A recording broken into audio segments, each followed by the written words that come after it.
All right, everybody, and welcome back to another episode of the Enough to Keep Going podcast. One day late. We are here on Monday, October 13th.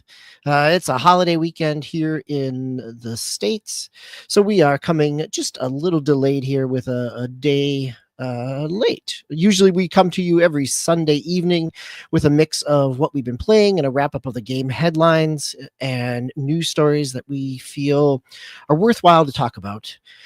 But tonight we'll do the exact same thing, just on a Monday rather than a Sunday. So if you are looking for us online, we're here. We're just a little behind this week, but that's okay. It's not because we had some giant embargo that we were waiting for, which would be nice and fun, but there's plenty of big games and plenty of games to talk about. And I will be your host for this evening. I am DBQ Hams. This is episode 407 for Enough to Keep Going. And joining me tonight, as always, running the boards, keeping us live and moving forward, Game Logic. How are you, sir? I'm okay, half and half. Okay, well, this is why I'm hosting, and you're bringing the mixed energy here, so that's good. Yes, I've got the energy. I've just been a little frustrated with games journalism and the gaming community over this last week, as we have once again had journalists report on things that are not news, and that has occupied a lot of the airtime instead of things that actually are news and games. But we will try and right that ship tonight by keeping things on track with those two formats of content. Yes, we will try to report and talk about things that are actual facts and not just rumor.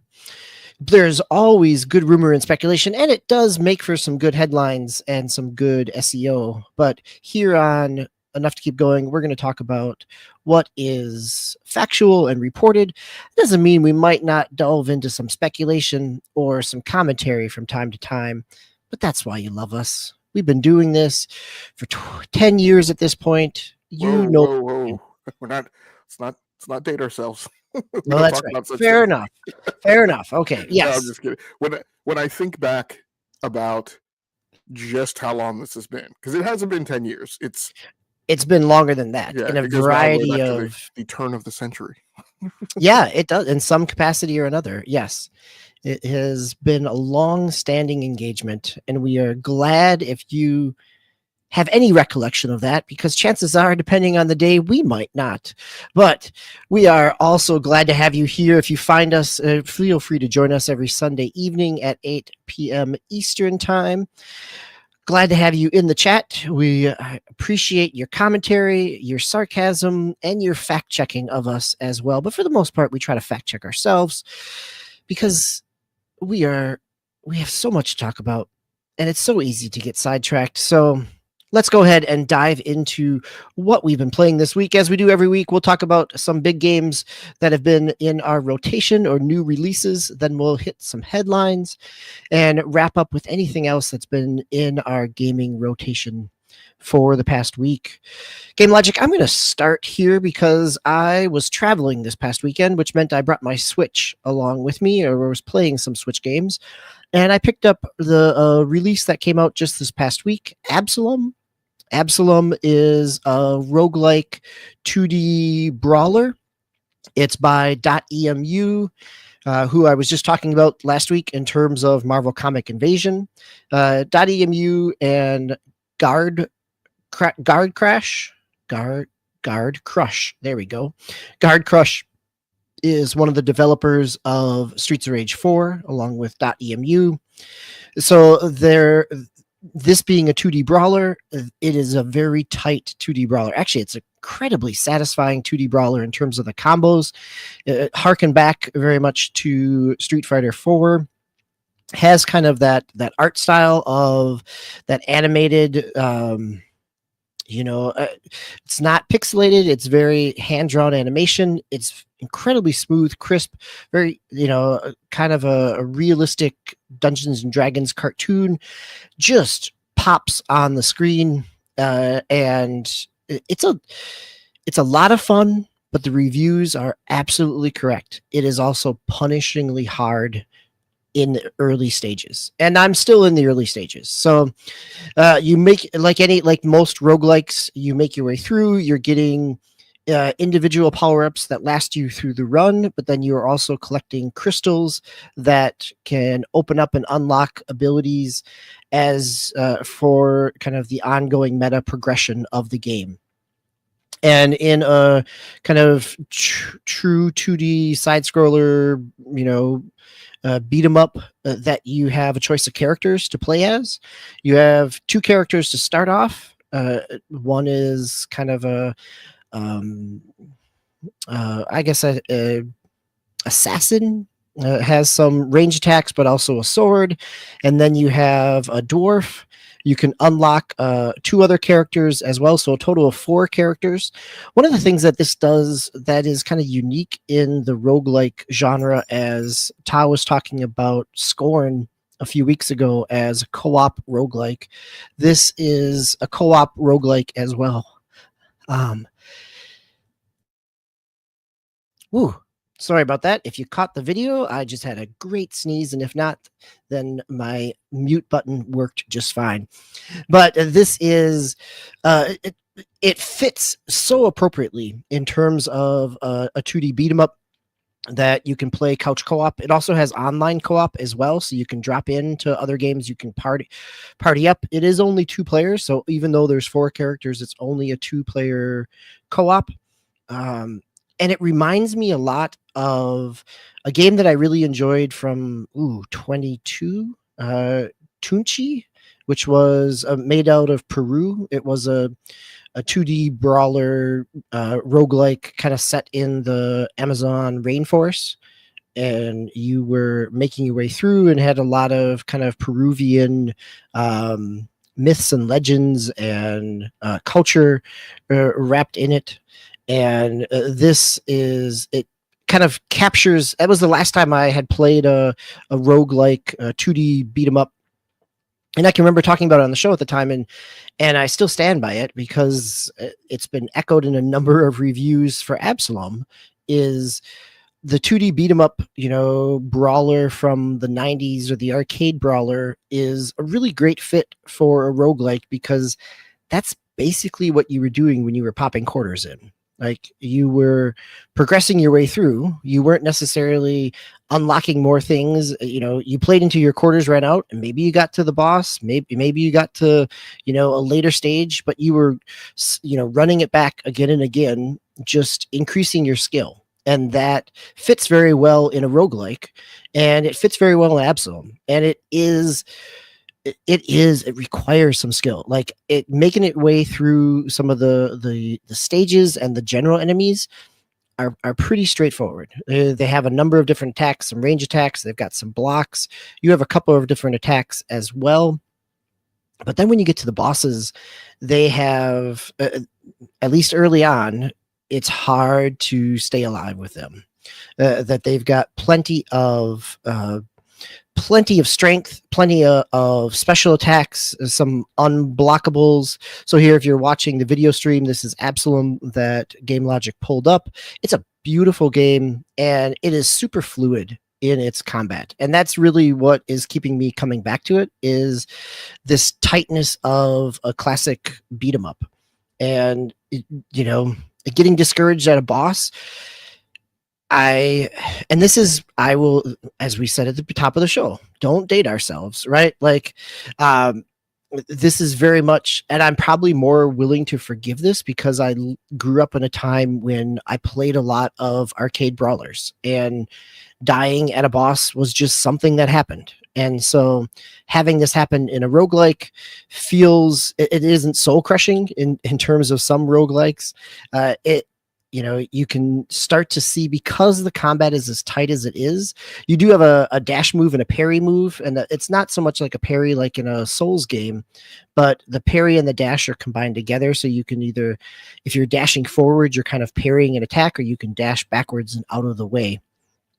So it gives you a good kind of portfolio of move sets in terms of how to attack and how to move. And then as you are playing it, yes, Right. You are correct. If this is a .emu game. Yep. This is, as I was saying before, this is .emu and Guard Crush. So they've got the chops from Street Fighter 4. And it definitely, if you're watching it or looking up a video of Absolum, it totally fits into that. So, right. Good to have you here Down Under. Good to have you as well. Always glad to have you here on the show. So yeah, Absolum it's a lot of fun. I haven't had a chance to play co-op yet, but the runs can last quite a while, depending on how far you go, which is appropriate. And if you think about how long you could sit at an arcade machine and keep going if you were skilled enough.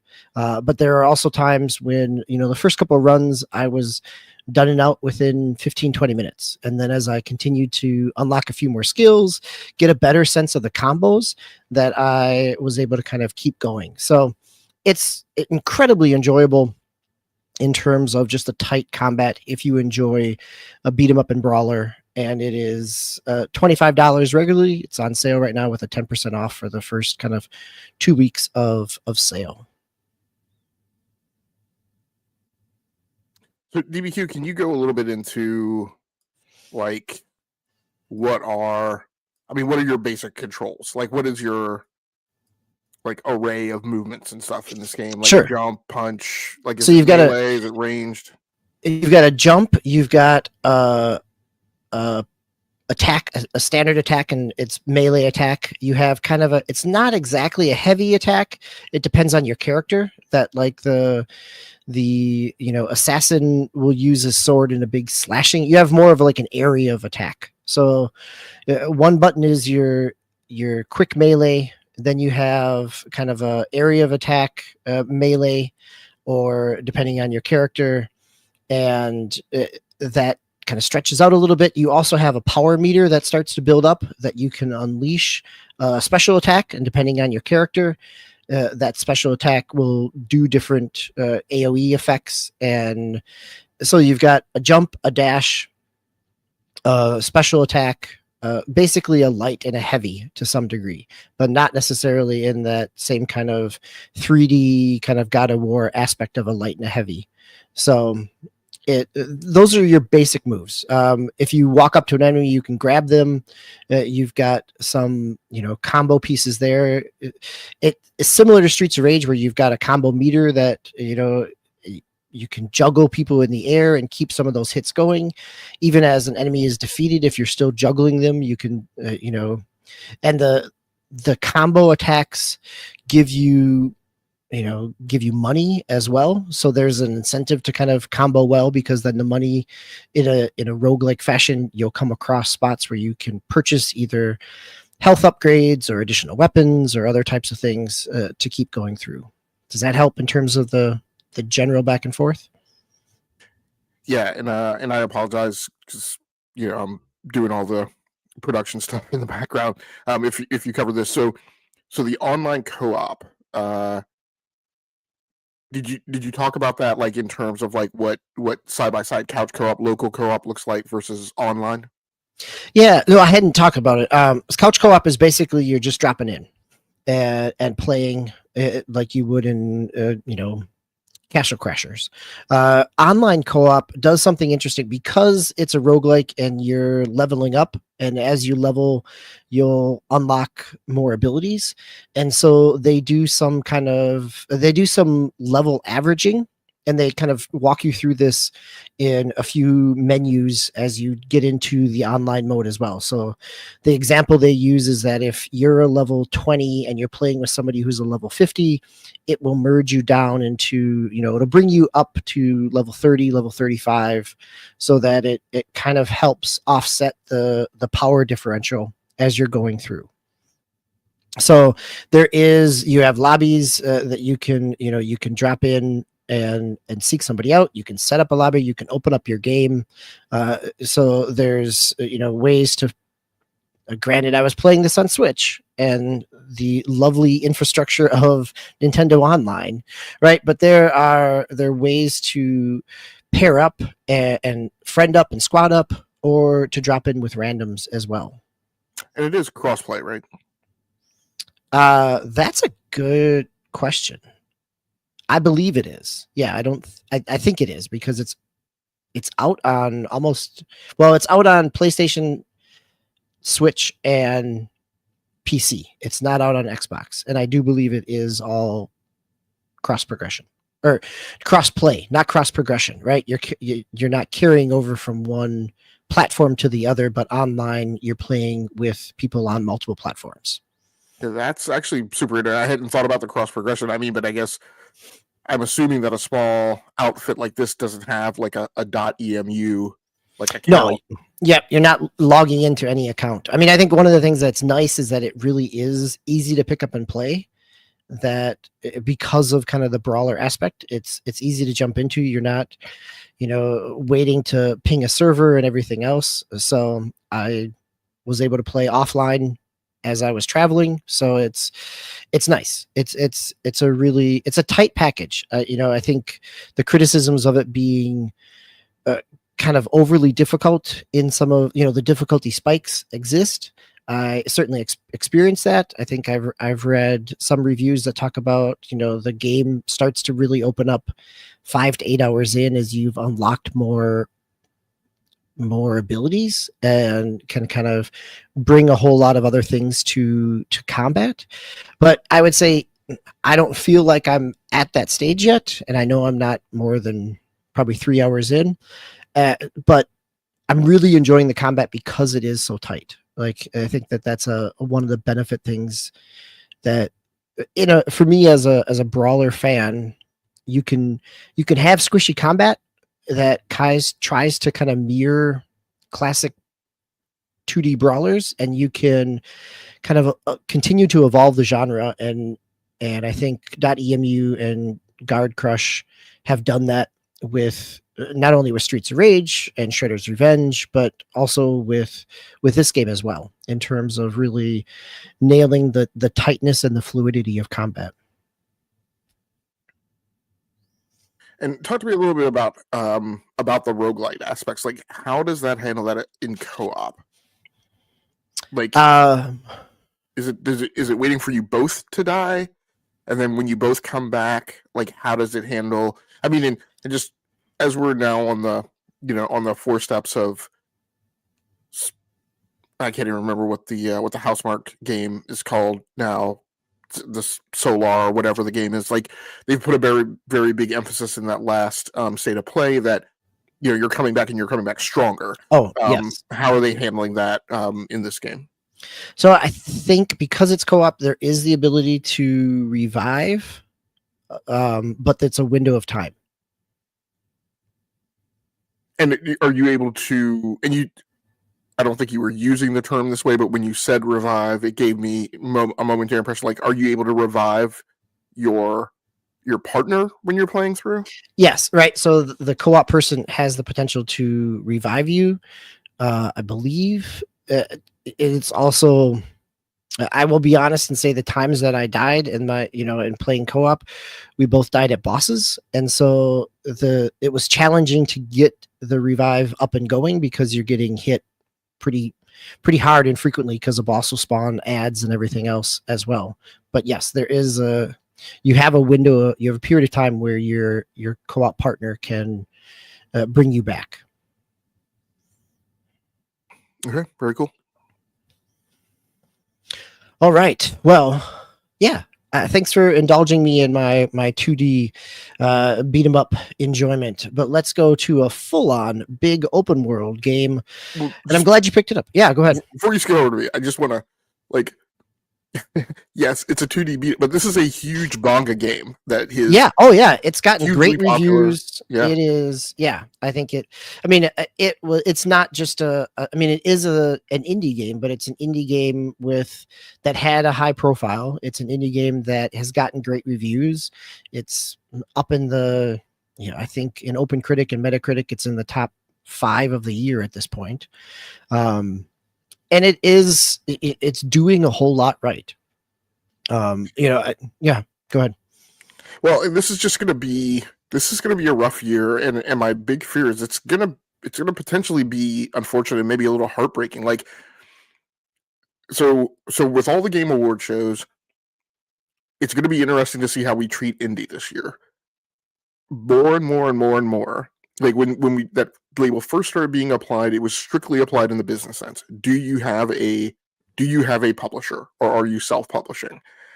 And in recent years, it has morphed more and more and more to be a discussion about like production quality and budget. Like, is this a AAA game? Is this a AA game? And even more so now when you have things like Expedition 33. Expedition 33 is kind of put right up there next to AAA games.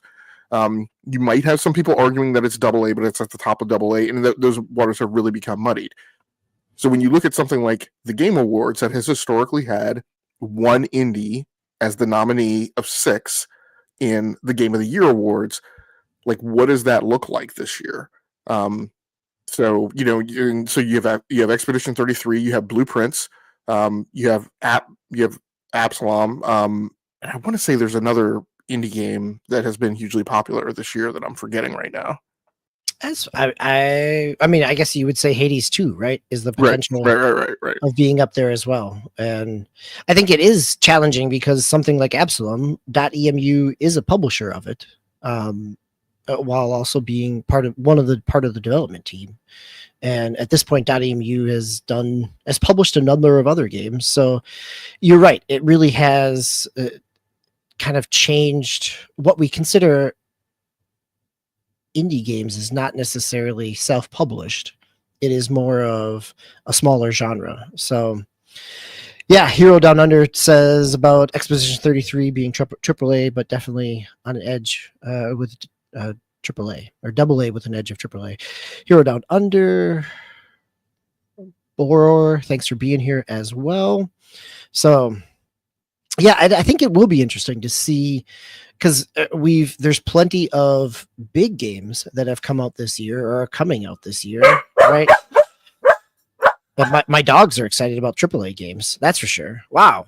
Right. Like I think you would end up putting something like Expedition 33 in there because of its production quality. You've got things like Death Stranding. You also have things like Ghost of Yotei, which you picked up and been playing both on PS5 Pro, which I'm curious about that. But did you own a Portal before, or is this a new pickup? I've owned a Portal for a while. So since I came back to consoles, I got a Portal pretty shortly thereafter. Okay. Well, talk us through your experience. And before this, let's table set a little bit. I know Swiss was really big into Ghost of Tsushima. I remember you enjoying it, but I don't know that it made a real dent in your end of the year list.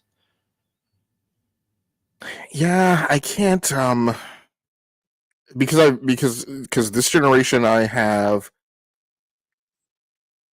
had consoles, got rid of consoles, come back to consoles. It's tough for me to. I don't have put together exactly what I've done with like end of the year stuff. Like I think the year that I got rid of consoles, I deliberately only included like PC stuff. I don't think I included a lot of console stuff. So, but I mean, I really enjoyed Ghost of Tsushima, and there are probably lots of similarities to how I feel about that game and this game. So I'll probably just kludge them all together. I think the major thing that I'd say, here first talking about Ghost of Yotei, and this is me actually playing on the Portal. I think most people know I'm an Ubisoft stan, so people can hate on Ubisoft. I often talk about most of the conversation in the just everywhere, like journalists, gaming media, influencers, content creators, and the gaming community is kind of nickelbacking of Ubisoft, right? Because there's a lot of hate on particularly those last 3 open world Assassin's Creed games, but when you go back and you pull the data, those games sold well, they scored well. I don't know that they particularly garnered a bunch of awards, but they sold well and they scored well. This to me is very, very, very much an Ubisoft game.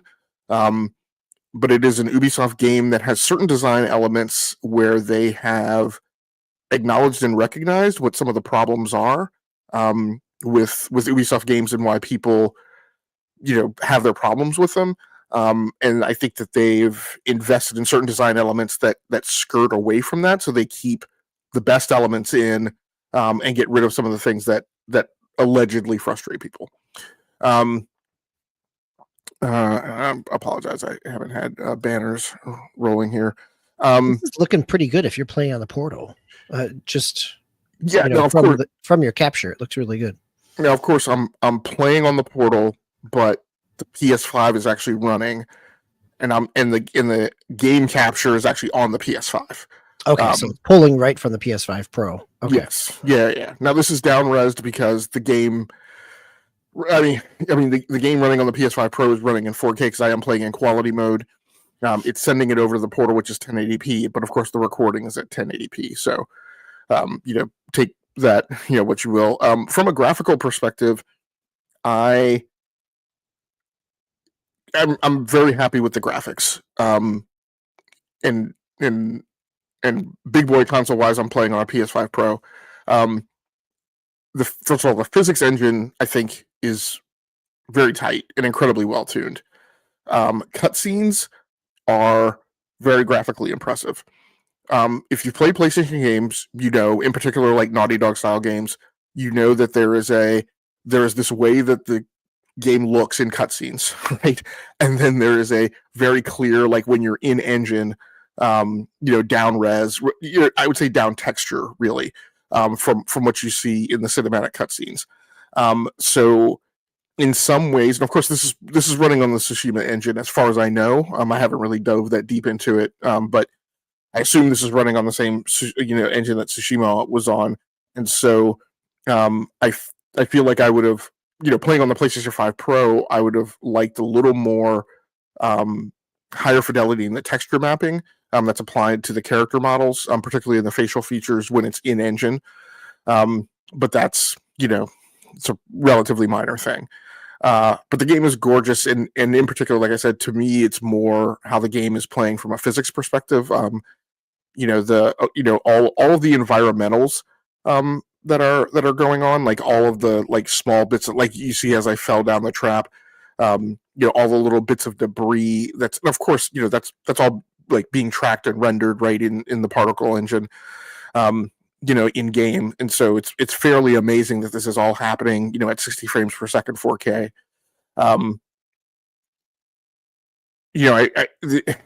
This has the elements of the Ubisoft stuff that I love. In particular, this has my favorite element of an Ubisoft game, which is outpost takedowns. I've done 2 so far. One which is a fairly large outpost, as I was going to do a bounty, and it actually had dual walls, so it had an outer wall and an inner wall. One of the particular things that is a departure from Ghost of Tsushima and this game, and I'll go to one of my other clips here, is that in Ghost of Tsushima they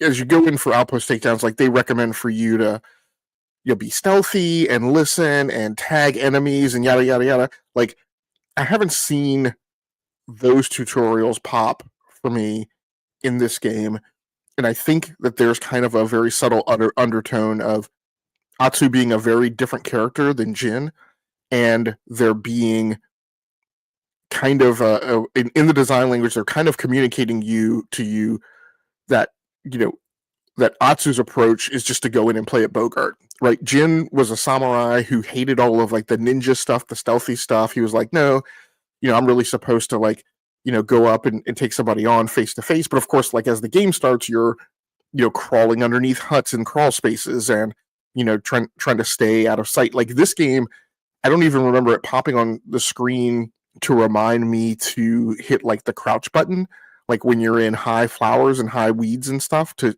stay hidden. So all of those things that were conveyed in Tsushima, I feel like I haven't seen any of that here. And if it's popped, it's like popped really quickly, so fast that I like haven't even noticed it. I mean, they just basically tell you to come into this game and just to roll heavy, right? There's very little hand holding in this game. There, like I said, I was starting to parry before I was ever taught to parry. Now, for new people coming to this game who didn't play Tsushima, it wouldn't surprise me that maybe they felt a certain kind of way about the game not teaching you stuff. And this is the second outpost takedown. But one of the reasons for that is one of the design elements that I talked about, and where they're doing things very different from like an Ubisoft game. When you open up the map, it is not what people complain about, which is the island array of icons, like the Iconopalooza. And you have a spyglass in this game, which I think a lot of people have seen or heard talked about right from the previews. And that gives you an option on how you want to approach and play the game. Very much in an Ubisoft game, I'm very strategic, right? I pop open the map, I look at it, I look at all the places I need to go. In particular, in Far Cry 5, I'm like, I'm going to take down this area, I'm going to take down that area, I'm going to go back and forth between these two areas, I'm going to stay away from that area, right? It's a whole, you guys have heard me mention, like, the momentary vapor lock that you have with an Ubisoft game is when you first pop open the map, it's like, how am I going to play this game? Like, how am I going to keep from getting distracted as I go around from place to place to place? In this game, I don't open the map that frequently. I raise the spyglass, and I pick a cardinal direction that I'm going to look in, and I just scan the horizon to figure out, where, and I just go to like wherever the next thing is that kind of comes up in my search arc.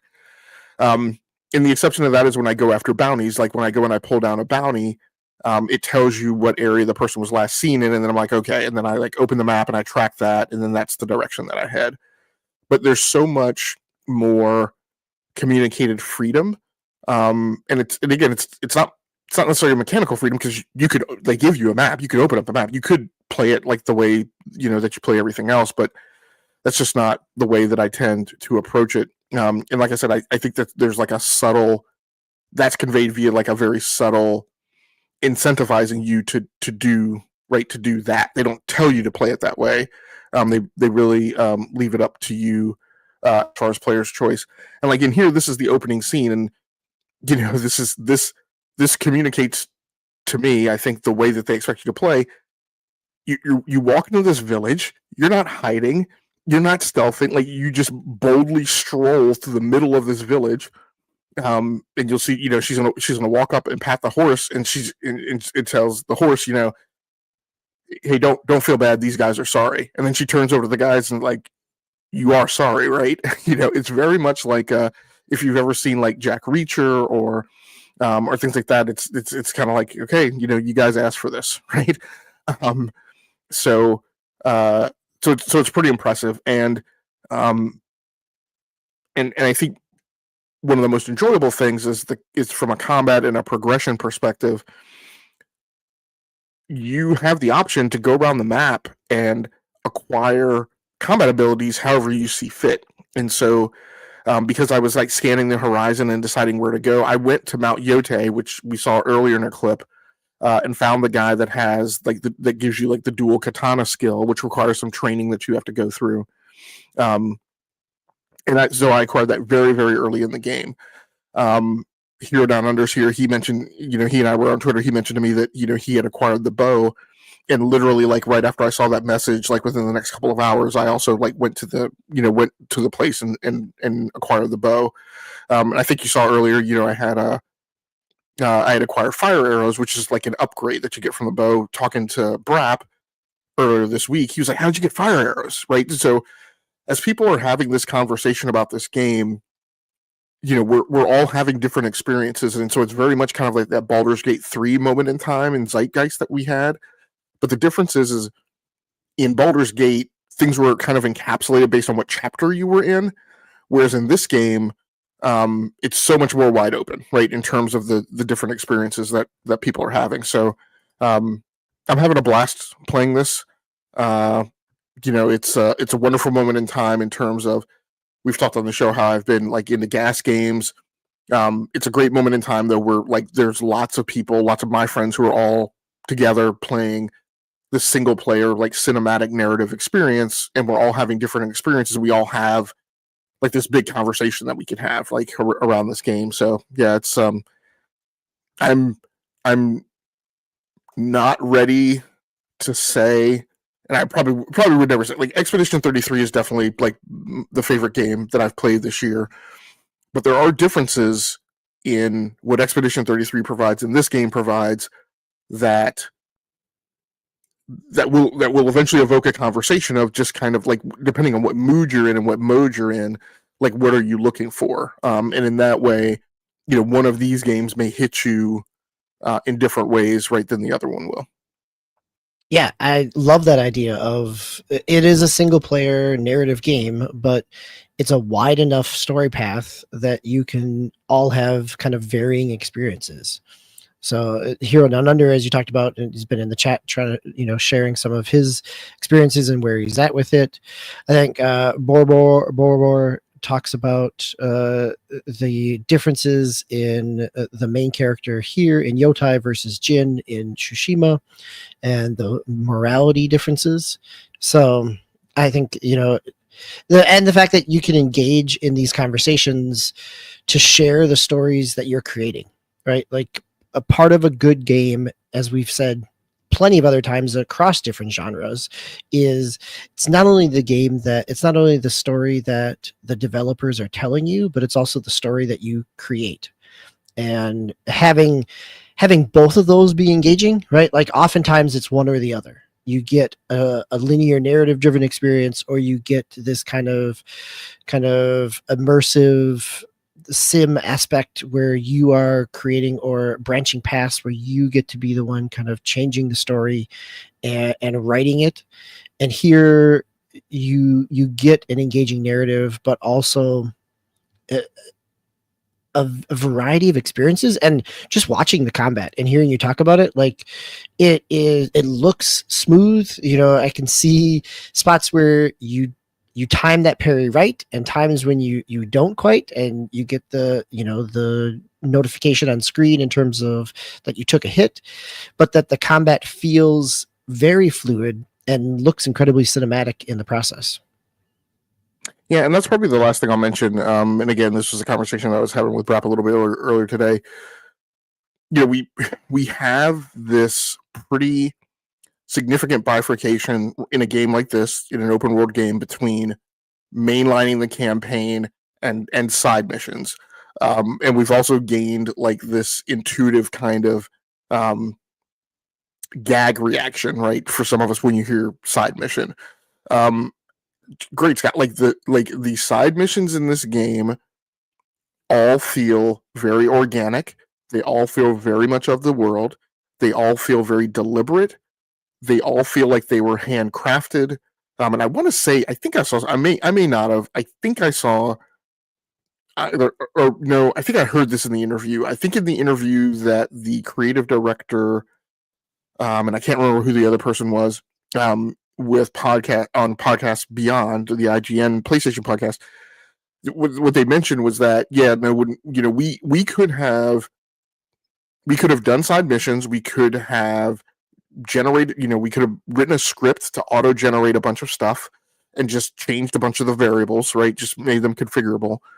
But no, he's saying like every side mission is handcrafted, right? And my interpretation of that from what I've seen is every side mission is purposeful, deliberate, tells a story, has a thing. It's very grounded in the what you would have seen in like Shogun, right? In kind of conveying like the cultural and historical ethos of that time period in Japan. And you feel that, right? It comes off like that. So yeah, just having a great time with the game right now. I think that's impressive in and of itself, is to handcraft at this stage in development, to handcraft, or not this stage, but this year of 2025, to be handcrafting side missions rather than to let it procedurally generate, or AI generate and mix and match and give you a lot of small things that feel super repetitive. And maybe I'm looking at you, Assassin's Creed Shadows. But it's, yeah, go ahead. And Hero says it here, like, I like how the side missions don't feel like I'm probably going to get to a point. I'm probably going to transition right here for the remainder of the time that I talk about this, not on tonight's show, but just overall, and just stop referring to them as side missions, because I really like it. It's just the campaign. Like the campaign is you living in this world, and the side missions are as an essential component of that as the main missions are. And obviously, you see what's going on out in the zeitgeist, like, kind of like I've talked about in the past, like how I played Sid Meier's Pirates, And I was like, yeah, I'm not concerned about tracking these people down and getting revenge. I just want to become the biggest pirate in the Caribbean, and I'll eventually get to like family revenge.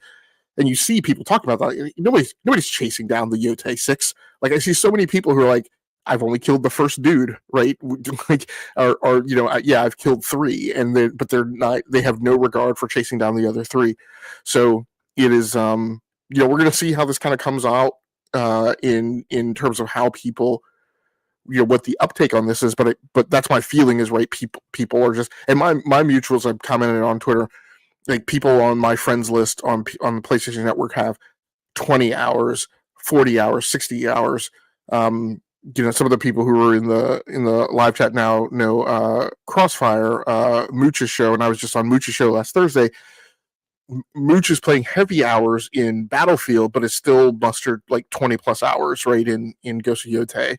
At least the last time that I saw him all night over the weekend. So it's just I think people are living in this world in a way that maybe, you know, as Brat mentioned earlier today, for him felt very similar to like The Witcher 3, in a very organic matter that feels more like knocking on the door of a, what is the term that has become popular this year, DBQ? We've talked about it a little, immersive sim. Right, knocking right on the door of feeling like a full-on immersive sim. Not as much as Kingdom Come Deliverance 2, obviously, but I mean, like, right on the door, and then obviously does some things that are less baggage oriented and less like weighty, right, in terms of like what Kingdom Come Deliverance 2 kind of makes you live through and do, in a way that keeps the pace like moving, so it doesn't feel maybe so stodgy and is bogged down. So, like I said, just really impressive so far. So because you use the word immersive sim, one of the things that to me that always makes me think of arcane games, like Dishonored, right? Like there is a series of scripting and world building and pathing and AI decisions that are going on around you. Do you feel as you're going through these, you know, not side missions, that they are set up and waiting for you to do their action, or are they moving about as you're talking with other people? Like, I guess it's hard to say from a single experience, but if people are encountering the characters that trigger a side mission in different spaces because they're coming to them at different times in the gameplay. Yeah, I mean, this is a great question. Like I said, I mean, for me, it'd be obviously interesting to hear what other people. For me, just the organicness, the native of it is just kind of off the scale. So one of the most remarkable times was I was going through this area. There was a person, would appear to be like a farmer or a tradesman, who was tending to like their broken down wagon. And I got off my horse and went over to help them to see if they needed help. And the guy's dialogue quickly went from like just neighborly to sinister, and then it was an ambush. Then like he drew his sword, and like 4 other Saito clan guys just came out of the bush and popped out of nowhere. And so that was the first time that happened to me, and I was like, "Holy cow!" You know. And then there are just other instances of like, you know, you're constantly meeting roving bands of different clans along the way. The first bounty that I encountered, actually, I hadn't even been to like the I'll call it the bounty HQ, like the bounty hunter HQ. So I hadn't. I mean, the ancient Japanese equivalent of Jabba's palace, right? I hadn't even been there. I was just going to investigate a landscape landscape thing formation on the horizon, and I went in there, and then I wound up fighting a guy, and then it wounding up to being a bounty. Like I said, because they're like roving. I was going by like a grove, and I actually hadn't gone into the grove. I was going by. I rotated the camera. I peered to my left, and there were 2 dudes over there fighting. And I'm like, oh, what's that? What's going over there? I had to go around this rock formation and actually come back around. And then I come in, and it turns out it's like two clans like fighting. and so I interrupted the fight, and it turns out that it was like this whole thing, right? So now the clan, that I helped, right, seems to have some affinity for me. But then and I think there's a part of dialogue where I mentioned this, this person or whatever. So yeah, it's just incredibly organic. The world feels so lived in. It's amazing, and it feels like there's some asymmetry to going back to your question. It feels like there's some asymmetry to where things are kind of emergent. I don't feel like everything is staged waiting for you to come across it. That could be wrong. But however they do it, whether it's just because of the variation in the things that you go by, and I haven't seen repeats yet, although I'm not that far into the game. It just, like I said, it just feels so earthy, and grounded and organic. So, and it helps. Going back to even your original question of Ghost of Tsushima, I want to say, I think the way it was maybe before I got rid of my consoles, I think maybe I watched Shogun on Hulu, and then I think I played a little bit of Ghost of Tsushima, and then I think Assassin's Creed came out, which I played on PC. So that has been like a continuing trend. And let me just go back to another kind of point of ridiculousness. There are lots of people running around saying that like Assassin's Creed and Ghost of Yotei couldn't coexist, right, in the same release year. There was a lot of foolishness mentioned about, they're putting out Ghost of Yotei, after Assassin's Creed Shadows already comes out, they missed their window, blah blah. I'm like, no, like there's so many of us that would just play in ancient Japan like forever. It's an incredibly resilient and variated place for fiction, and historical fiction especially. Like it was a ridiculous notion, right, to think that these two games couldn't coexist. Yeah, I think that's very true. Well, before we wrap up, I want to pull up Borbor's comment here. The best way to describe, you had it queued up as well, right? Is it's a PlayStation exclusive. It looks the best, runs the best, and has the best mechanics that they've created. They've crafted a world that feels organic and huge. That's well said. I would guess that we are going to be talking about this game again as we continue on into the coming weeks. So let's move over to our news stories of the week. Game Logic, go ahead and stay on the mic. You've got the first one, which is some eShop sales charts for the week of October 12th.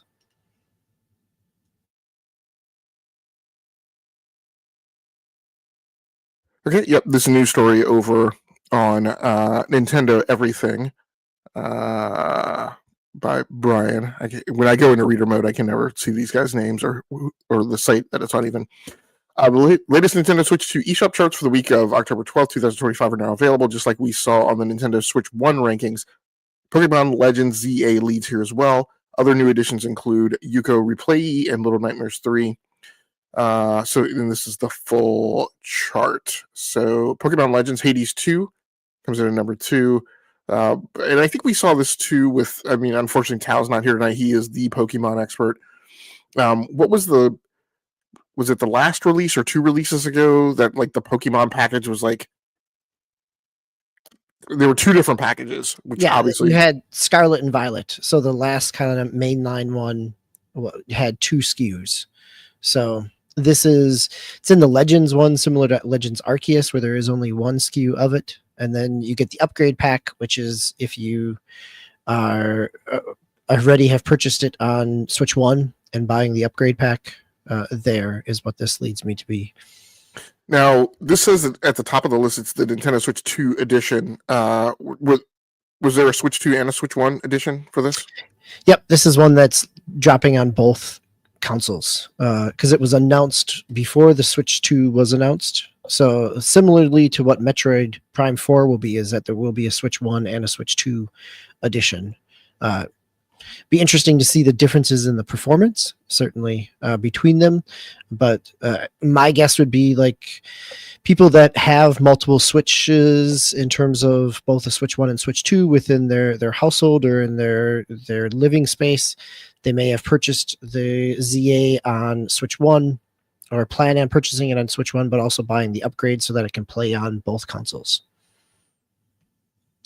think one of the things that you could replay is kind of it came out this past week as well. I will probably end up picking that up at some point in time because it's like a third discount. It's $10 off. Right now it is $30 new, but if you own the original game, it's coming at $20. So if it's the same on Steam or if you own it on the platform that you're trying to buy the new version of, or the remaster, the replayly version, that you're getting a significant discount in that pricing as well.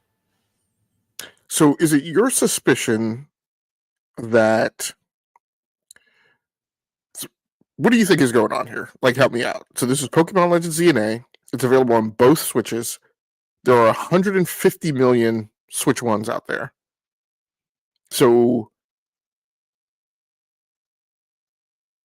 like, but and normally I would say, okay, so maybe it's obvious people are buying it for like the newer console, but the newer console has a relatively small install base, and this thing is at number 1 on the charts. So, you know what? Never mind. This is the Switch 2 eShop chart. It's number 1 on the Switch 2 eShop. Yeah. Yes. Yeah. Yep. Okay. And looking at I just pulled up the listing as well, and that the upgrade pack is $10, and so I could easily see that if somebody is in that space where they are still using both consoles, that buying a physical edition or of Legend ZA and then buying the digital upgrade would be a way that you could quickly and easily move them back and forth between units, which is not always something that's easy to do on a Nintendo platform. Yeah, I mean, I think what this is telling us is that almost everyone who's buying the Switch 2 edition is also buying the upgrade pack. But you wouldn't need to. If you're buying the Switch 2 edition, you already have the upgrade pack. Okay. So the upgrade pack is only if you're buying the Switch 1 edition. Okay, I got you. Yep. It's basically it's your $10 add-on to get your better resolution and performance. So what this is really telling us then is that this thing is selling Bonga on both Switches. Yes, I think that is exactly right. Like the people, like it says in the news story here, that similar to Switch 1 sales, Pokemon ZA is also top there. And so then you're getting a portion of those people who purchased it on Switch 1 coming over into the Switch 2 eShop and buying the upgrade pack. Yeah. So a little later tonight, we will talk about Final Fantasy Ivalice Chronicles. So it's very nice to see that pop up. A sweetheart type of title. It's very popular with people. I have not gone in on this one just because of Yotei. But I reckon I'll get around to it. DK Bonanza, very nice, coming in at number 5. Silk Song in at number 9. It's kind of surprising that it has. I mean, does that mean everybody ran out and bought it as soon as it dropped? Right. It's been a month out. I think that it speaks more to the length of time potentially.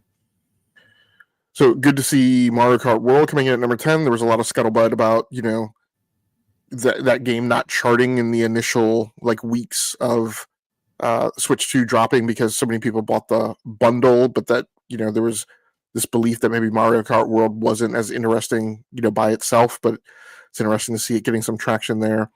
Also great to see the EA Sports games popping into the top of the chart here. I personally feel those are great games to have on the go on the Nintendo Switch 2 in years past. Yeah. The week of these sales, Madden 26 was on sale for $50 as well, so it was selling at a discount. Yep. And then rounding out the list, Cyberpunk and Zelda. I don't really know that there's anything. Now this is inclusive of physical and digital, and then this is digital only. I believe that it is because it's the eShop. It's sales, it's digital sales, but the second breakout here are download only games. That they are only games that are not out on a physical release. Oh, okay, gotcha. Okay, so they break out a view of the data that is based on games that you cannot also purchase via physical means. Correct. That's how I'm reading that. Theorizing that the demand would be a little bit different for those. So, yeah, in this list, Suikoden 1 and 2 HD Remaster, a game that I think I have on PC. Nice to see. Fast Fusion is one of my favorites. Dragon Drive in at number 8. So, you were the one of us who played it. Why in the world is this game in at number 8? I'm surprised, actually, that it's still showing up on a chart. But again, I think the fact that only Yooka-Replay is showing up in the top 15 of the overall sales tells you kind of how far down in the sales numbers that we're getting to get to, number 8 of digital only, and Lego Voyagers isn't even charting in the top 15 in terms of overall sales. So, yeah, interesting too to see Kunitsugami here. This is a game that I was suspicious of how it would land on the Nintendo Switch 2 because it is a pretty resource-intensive game with lots of particle effects and lots of glitz and chrome. So this was a Capcom game that was I don't think it's I don't remember if it's turn-based or not, but it's Japanese RPG. Tower defense-y in terms of, yep. It was a Switch 2 launch game, but it came out on everything else last year. Yep. Anything else you want to mention on that news topic? No, but I'll keep on the Switch news and jump right into the other news story. This one is reported from Matt Piscatella over at Circana, who we've talked about multiple different times. I pulled this article from Video Games Chronicle in terms of Switch 2 breaking U.S. sales records in the first 3 months, selling more than the PlayStation 5. It is 5% ahead of Sony's pace. Was it 5 or 4? Putting it 5%, Piscatella points out Switch 2 sold 2.4 million in its first 3 months, putting it 5% ahead of the PlayStation 4. So it sold 2.4 million units, but is 5% ahead. For what that's worth. If you are watching me on video, you saw me go, like whether you want to talk about how percentage ahead it is of another console is how significant that is in the first 3 months compared to the overall life cycle, I think is, probably it's questionable. One of the other things that Piscatella points out is that the Switch 2 sales are currently trending about 77% ahead of time-aligned sales for the original Switch, which is, in terms of, this was reported, after the first month as well, in terms of just the rapid pace that the adoption and sales of Switch 2 is going. So, and having a big Pokemon game coming out around the end of the year and holiday season, as we just saw in the charts, and next week is actually this week, technically, since we're recording on Monday, is when the Pokemon Legends game comes out. It certainly has a likelihood or a chance to move additional units. There's a SKU with Pokemon Legends ZA built into it as well, or bundled with it, I should say. So any other thoughts here on this quick news story? My feeling is this is weird. And I wonder if the impending tariffs are driving higher consumption rate. I wonder if this is, if you're going to buy a thing, buy it now, right? Especially with this, the administration just announced that on November 1st, it's dropping a 100% tariff on all Chinese goods above and beyond tariffs that they have already. So whatever the tariffs are now, they are adding 100% on top of them. So those tariffs will now be at whatever they are, 120%, 115%, 150%. I don't know.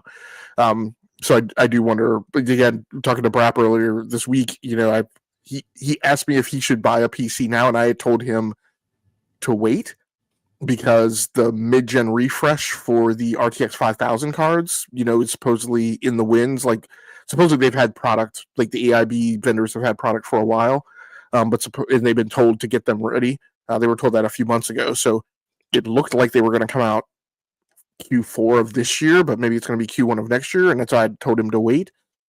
But now with these 100% tariffs, I'm like, maybe I might rethink that, and I might just go ahead and get one like now, So, yeah, I mean, it's interesting to see how this is going to go.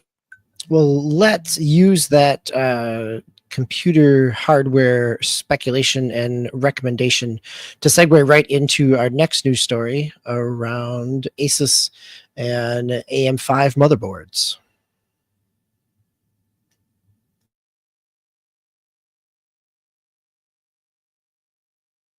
Yeah, so this news story over on Igor's lab, Asus and ASRock confirms Zen6 support for their AM5 motherboards. The future of AMD's AM5 platform is becoming increasingly clear after MSI was the first manufacturer to officially confirm support for upcoming Zen6 processors on its current AM5 motherboards around a week ago. Asus and ASRock are now following suit. Both companies have now declared that their new B850 main boards are ready for the next CPU generation. This means that the number of manufacturers actively emphasizing the longevity of the AM5 socket is growing, an important signal for buyers who want to be future-proof. And so, one thing I'll say is, I bought motherboards for my 1000 series Ryzen processors, and I was able to stay on those until, I was able to use those same motherboards for Ryzen 1000 and 3000 series processors. It wasn't until I went to 5000 that I really needed to get new boards. And then obviously I had to go AM5 to support the 7000 series processors. But yeah, this is one of the bonuses of going Ryzen, is that AMD puts an emphasis on, maintaining backwards compatibility and you being able to use those boards over. Whereas on Intel, you're kind of typically in a state where, Intel expects you, you're gonna likely have to move sockets like every single time you upgrade processors. It'll be interesting to see in this day and age where Intel is under duress, if they're going to change that. But all indications right now are that the socket for the processors they just dropped last year, I believe, was a new socket, and you're going to have to change sockets again for their upcoming processor. So, it's, as I've said for many years, since Ryzen 1000 came out, with the exception of the blip of I think it was Ivy Lake, but the 12,000 series Intel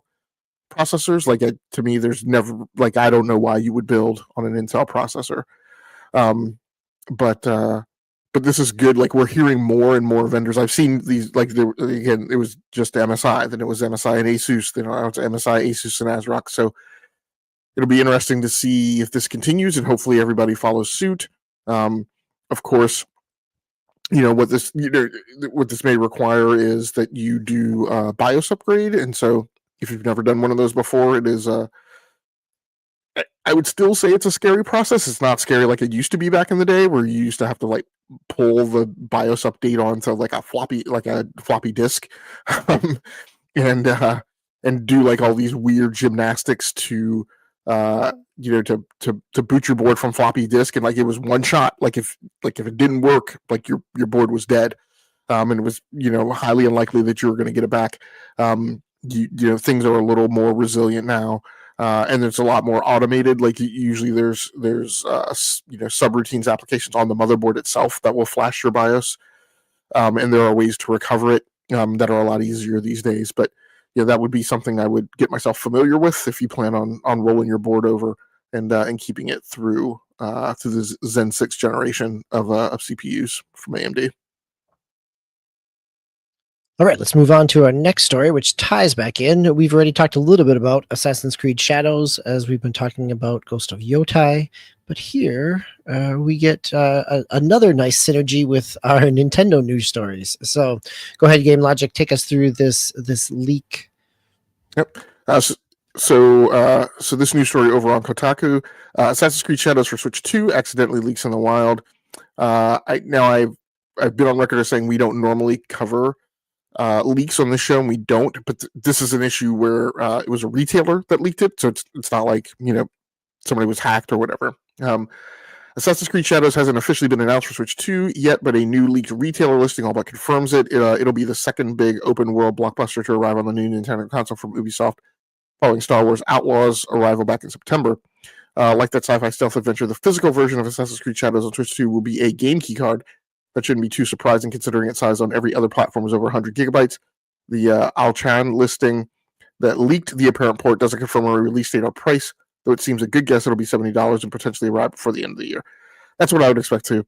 This sounds like it's a holiday thing coming around that will probably be announced, ahead of Black Friday, and for people to pick it up. Now, I've heard mixed reports. I think I've booted Star Wars Outlaws on my Nintendo Switch 2, but I haven't really dug into it and really put a critical eye on it. So I think I've heard mixes of some people who are happy with Outlaws on Switch 2 and some people who... I don't know that I've heard anybody who's not happy. I think I've just heard people who have played it on PS5 and PC say that, it doesn't look that great on Switch 2, but, that's Sure. It's a maybe compromise. View. Yeah. And I would think the same would be true for, the world of Assassin's Creed Shadows, like that the mechanics and the gameplay should still be just fine. You're going to have a smaller draw distance and, the level of density and, game visual quality will be different. But it should play just fine if you're looking to play something on the go, or if this is your only avenue to play it. I could see, and it's also Ubisoft, who's always been a good adopter, or a strong adopter, I should say, with Nintendo. Doesn't mean their games have always been good, but they've been a reliable adopter in terms of bringing things over for Nintendo as well. Yeah, and I would hope. It's tough because the DLC for it just came out. So I don't know that they would give that to you as part of this package, but I would keep hope for that it'll be, the base game plus the DLC at a $70 price tag, I guess.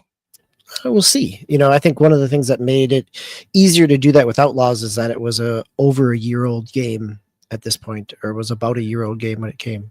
Well, and it was, I don't think Outlaws was as bad as Cyberpunk 2077, but I would say Outlaws was the closest thing to them having their Cyberpunk 2077 moment.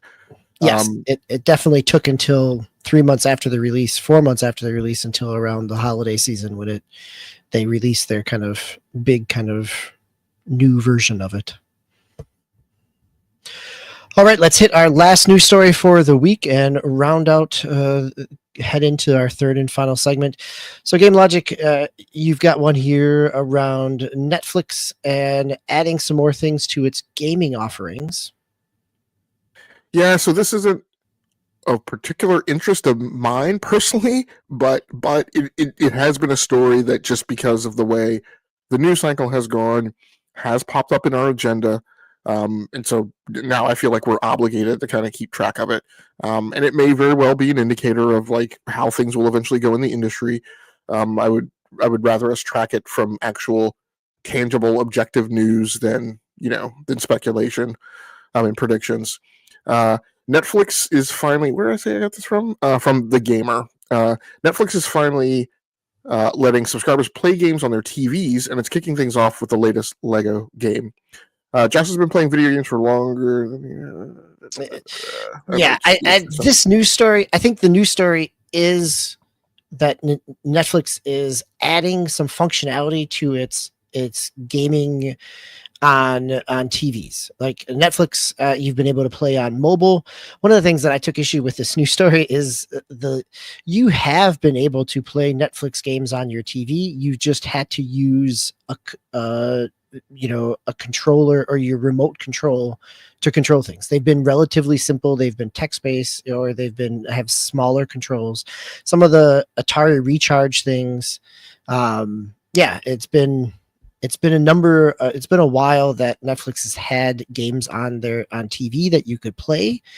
One of the things that this update is doing, I'm sorry to step all over your news story, but the inaccuracy of this one, it just got me. And I was fact checking it before I got on the podcast of just pulling up my own TV and Netflix.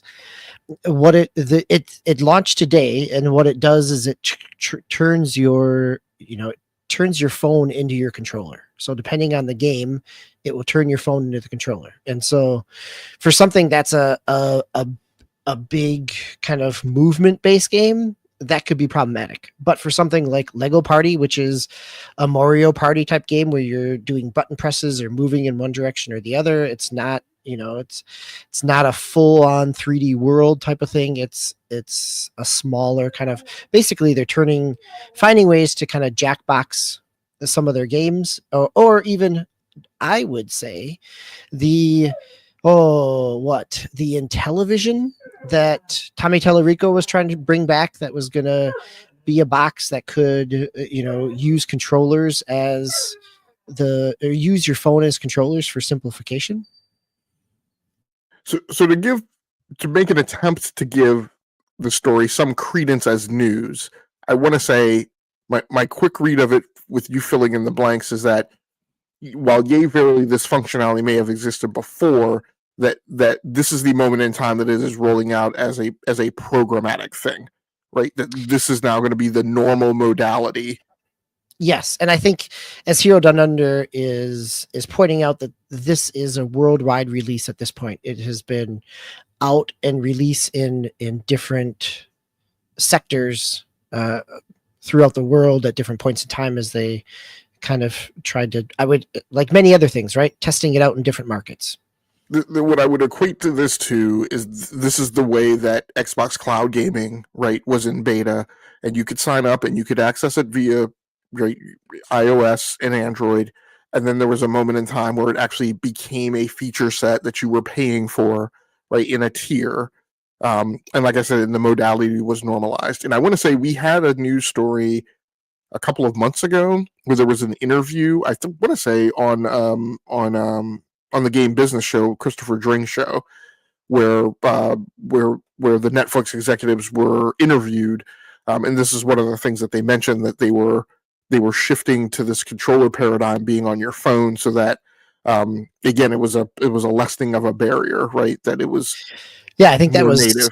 Springtime or like late spring, right before we hit kind of Summer Game Fest type of thing.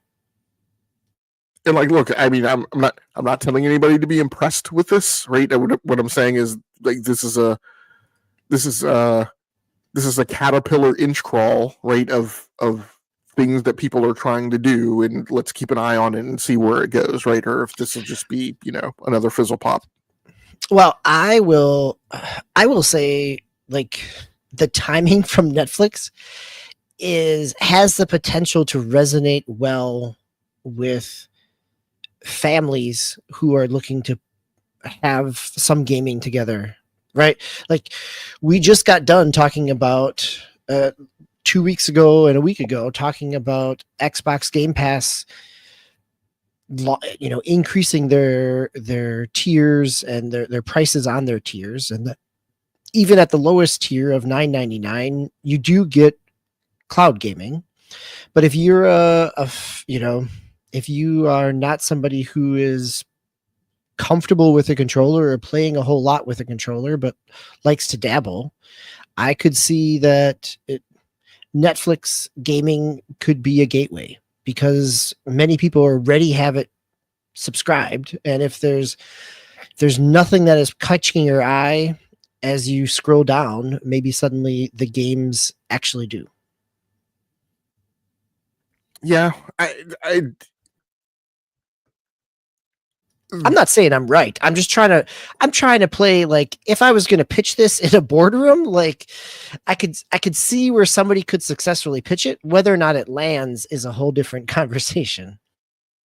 Yeah, I feel like I need to have that moment in time where I hear somebody using it, like, in that way, or however they use it, in a native, organic manner, outside and away from everybody else who talks about games.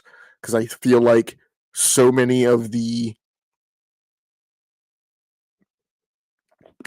narratives that I come across about this thing are exactly that, are narratives. They're not real. They're contrived.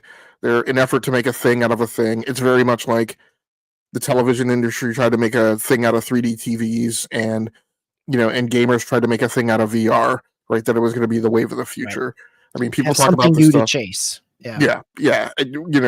Where I can see this now in this moment in time in this announcement is maybe this like I could see this being like a holiday thing, right? Like there's a house, it winds up being the house where like 3 or 4 like components of the extended family show up, like Christmas Vacation, and kids are bored, right? And nobody brought their consoles along. Maybe people don't have Switch 2s, and kids have access to a TV and they have their phone, and so they try some of these things out.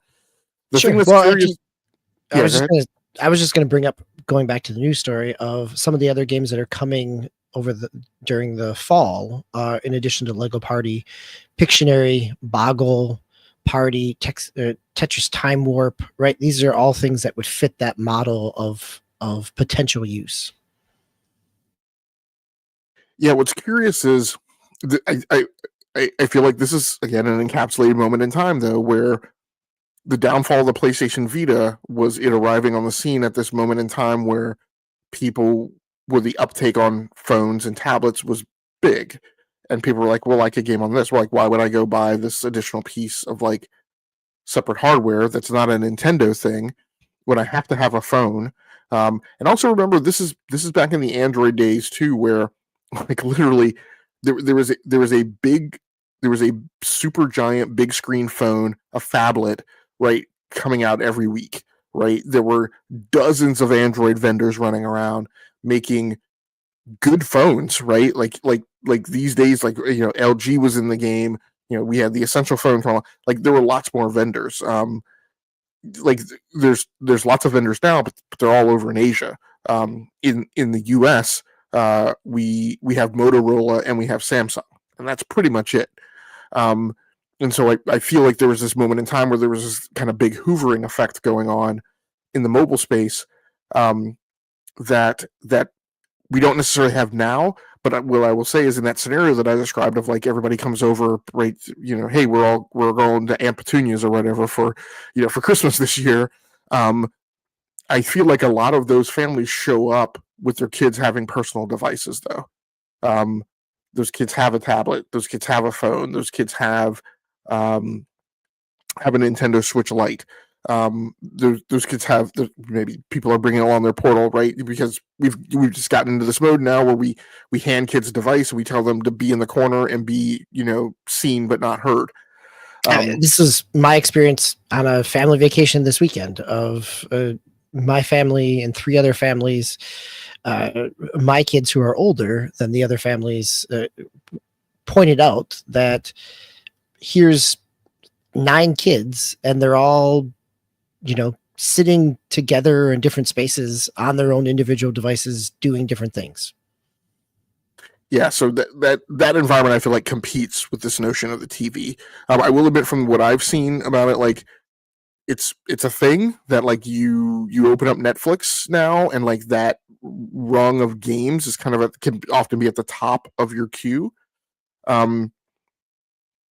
But I feel like it quickly gets subordinated if you're actually watching TV, because then your most recent episodes show up there. So yeah, YouTube has tried this thing. Like I just don't know. We'll keep track on it, and when the news stories come across our radar, we'll talk about them on the show. That's about all that we could say about it now. That's fair. So, well, let's move into our final segment here. We've got about 10 minutes left, so we'll hit this relatively quickly, which is okay. It's just the 2 of us. We only have a few games to talk about. We had some big games at the top of the show with Absolum and Ghost of Yotei. So I talked about a couple weeks ago that I was picking up Final Fantasy Tactics Ivalice Chronicles. I picked up the Nintendo Switch physical release, which came with a Switch 2 free upgrade, and so I've been playing it on the Switch 2. Looks great. I mean, it what it is. It's Final Fantasy Tactics. It is one of the that, along with Tactics Ogre, kind of the granddaddy of the grid-based tactics RPG system. It originally came out in 1997, right hot on the heels of the wave of popularity of Final Fantasy VII. And it was a total swerve, but also sold a lot because of the name. This release it also came out in 2007 as a PSP with the War of the Lions, which was then ported over to mobile devices and things like that as well.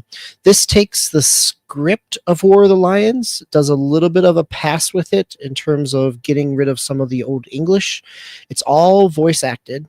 And the characters are still pixels, but they have kind of a nice kind of painterly, pass to them. And so they look great. I mean, it's still a almost 20-year-old game that, this is not pushing resolution, but for what they are, they look very nice.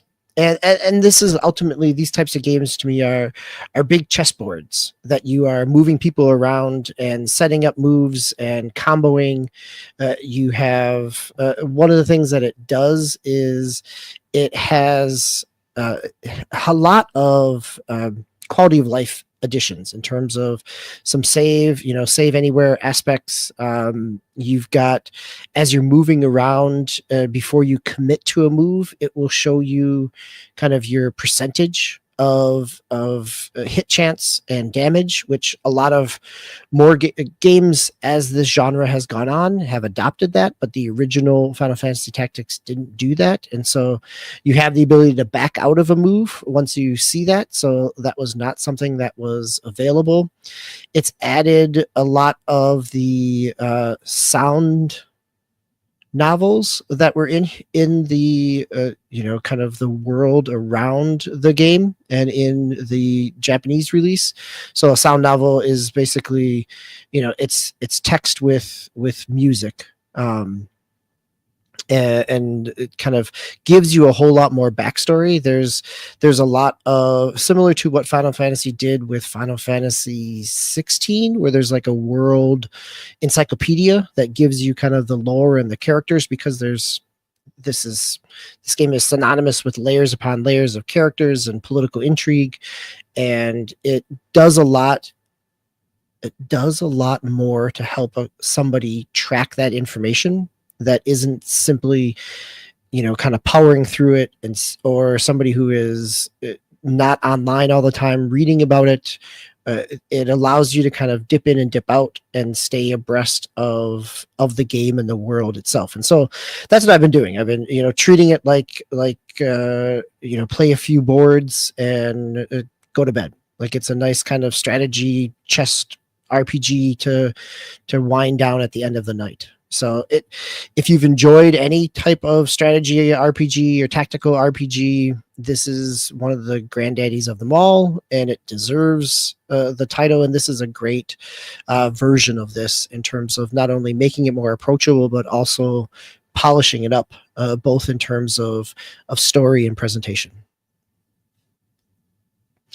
Game Logic, why don't you take us out with two more games here? You've got a little bit of, it's our sports 2-minute roundup. Yeah, not a ton to mention on these. I did start playing MLB the Show 25 on the PS5 Pro. So I think I have a copy on the Xbox as well. But at some point over the summer or something, I picked up another copy on PlayStation 5. I'm playing the Pittsburgh Pirates. I haven't, like I mentioned on the Xbox, like I felt like there was this like difference in timing from past years that I felt like, just some of the normal paradigms that I gotten accustomed to in terms of batting and pitching, just like felt like they had moved a little bit in terms of the like timing boxes and things. I didn't have that feeling on the PS5 Pro, and so I'm not sure what that is. Could be a difference in engines that are being used. Maybe there's one that's like a year behind or a year ahead or something. I don't know. But had a good time playing it. Like, no major issues. And then the other game that I was playing, I played this at the beginning of the week before I got onto Yotei, because I just felt like I needed kind of like some relaxation. I have been palate playing cleanse, right? Yeah. Playing some PGA golf is a good palate cleanse. Yeah. So been playing PGA Tour 2K25. Having a lot of fun, as you see here. DBQ and I have mentioned how like this game is just, I don't know what you want to call it, but very stingy in progression. But it is one of those games though that I feel like, okay, if once you invest enough time in it, you do start seeing some, tangible progressions. I'm starting to drain putts, from 22 feet, 30 feet. You're starting to get into rivalries and stuff, and so that's interesting. It's fun that you went back to it, because I just played another round last week as well. It's one of those where it's easy to come back to, play a little bit, set it back down, come back again. But it's also like, I find myself where I just want to, like, once you get that timing back down, I want to keep playing as well. Like, it takes me a few holes, well, just like real golf, it takes me a few holes to get warmed up. But once you get the timing down and you get the flow, like, it is easy to just sink in and to relax, and or not relax, but get into, find a groove and get that timing down, and start feeling good about the gameplay. Because yeah, the progression is a little stingy to get going, but as you keep playing, you unlock lots of things. I think one of the things that I appreciate about it is that the seasonal passes don't expire, so you can activate them depending on your different character. So I'm still working my way. I went back to work my way to some of the first season pass, because it was the technician. So it's one of the characters. I have a couple different characters that I have built with different, archetypes. And so being able to set a season pass to the one that is related to the archetype you're playing is kind of a nice feature, so that you don't feel like your progression isn't wasted on the character that you're playing. Now, have you actually bought season passes, or are you just playing the season passes at the free tier? So I picked up on launch, I picked up like the deluxe edition, which gave you like the first year of seasons. So it basically a season for each of your main character or main archetypes. Okay. And then you can only use it. Can you use a pass for multiple characters, or are you only able to use a pass like for one character? It is very similar. The closest I can think of is like Halo, where you could activate a season pass, and then it would stay active for any of your characters until you activated another season pass. So, yep. Okay. Yeah, well, like I said, I've gotten, my clubs have been upgraded now after like that seemed to take like forever. You can see here I'm wearing a kilt, so I'm going into the store and buying stuff and changing outfits out. So yeah, like you said, like I'm having a good time. It is very zen, but as you mentioned, like it's never like relaxing. Like you're never lulled into your complacency, because you'll be having a great game, but the greens are different, so you'll go at it like with a club with a 50-degree wedge, and you'll on one green the ball will just land and plop and won't move at all, and on another green the thing will land and it'll wind up all the way on the other side right of the green, and then roll downhill towards the sand trap or the ocean or something like that. So yeah, it's but overall it's a good time. Great. All right. Before we hit the releases for the week, I just want to thank everybody that's been coming in and out of chat. Came right. Thank you very much. Hero Down Under, Bobor. And we also have, who else came in here? Infinite Umbra was here. So I'm glad to have you all. Really appreciate the commentary and the conversation that's been going on in chat. So hopefully it's been, hopefully you've enjoyed it as well. But I know that Game Logic and I really value that back and forth and the perspectives that you all bring in terms of sharing your gaming experiences and perspectives as we share ours as well. So thank you everybody for coming through and stopping through. And if you haven't, and you're listening to this after the fact, again, remember we record on Sunday evenings at 8 p.m. Eastern. Glad to have you on the show, or at least in the chat and joining the conversation. Not a whole lot coming out this next week. I mean, actually, a whole lot coming out this coming week. Not a whole lot that really stood out to me. The 3 games that I looked at that seem kind of higher profile. We've got Ball Cross Pit, which is Devolver Digital. It's that kind of roguelike Pong aspect, right? It was featured in the Summer Game Fest. It's Breakout. It's a Breakout roguelike. There we go. It's you're with multiple balls and special abilities. Then we have Pokemon Legends ZA, as we've talked about on the show already, and then Double Fine's new game, Keeper, is coming out this week as well. Anything else that popped up on your radar, Game Logic? No, and when I originally laid out the draft agenda, I didn't like none of these games like pierce the veil for me of interest. Not to say that they're bad games, or when I'm not the Pokemon guy. Like Tao's going to be all over this. Ballcross Pit, like super interesting. Like actually, quite honestly, like if you didn't see the Summer Game Fest like skit for this, like go back and watch it. Like this is the kid who always wanted to create this game because he had some type of like ping pong ball disease that he would be spitting up ping pong balls all the time. Yeah, it was very tongue in cheek. And I know lots of people are looking forward to Keeper. It's Double Fine's first game after Psychonauts 2. In the wake of the Game Pass price increases, right? This is the first. Like, so you've got 3 games coming out. You've got Keeper. You've got Ninja Gaiden. Is it 4? And then you've got Outer Worlds 2. And so, in a world where, the past 6 months of history is Microsoft trying to go at the market with $80 games as a standard. And then having not been able to pull that off, a $30 price increase on Game Pass Ultimate, which is now the only way you can get. I mean, it was the only way you could get. I mean, it's not the only way. Now Day and Date is at the Ultimate tier, which it has been since last year, and then PC Game Pass. But it's that's the only way you can access it with the price increase right on top of it. Like, so that makes it sting maybe a little more.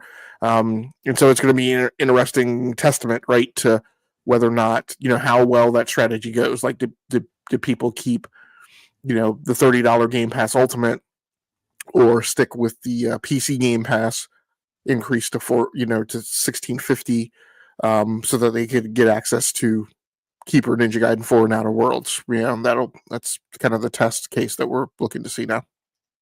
Yeah, I think that will be interesting to see what the reception of the overall package is as that Game Pass price. There we go. I got it there. So the one thing I'll add to that is so metrics do show that generally the Game Pass oscillating wave, right, tends to go up on the approach path to Call of Duty, right? Because that's what brings. So, and this has been my suspicion that these price increases really won't have that big of an effect on Microsoft's bottom line. That the outrage and the 1-day cancellations will get turned back on right here as we approach the bottom part of this month and the approach path to Call of Duty. Sure. So, we'll have to see how that goes. I think you are right. And we will talk about it here on this show, as we do every week. Not only talk about if any of us picked up things like Call of Duty or other games launching on Game Pass. 2 weeks from now, we've got Ninja Gaiden 4, but also the news around it as we analyze and break down some of the game news stories of the week. So as we do each and every week, we'll talk about what we've been playing and the news, and that we'll be back again with you next week. Game Logic, any other final thoughts before we head out for the evening? Nope, nothing for me. All right. So this has been episode 407 for the Enough to Keep Going podcast. Thanks everybody for being here with us. It's always good to have you. Infinite Number, one last final comment. Excellent. You are right. There's lots of games coming out this week or this month, and it's going to be a lot to pick and choose from, and a lot to continue playing well past October as well. But stick with us or come back and join us again to talk about those games. So for Game Logic, thank you for being here, joining and running the boards, keeping us all moving forward. I've been your host, DBQ Hams. So until next week, play the games you love those you play with, and take care of yourself. Good night, everybody.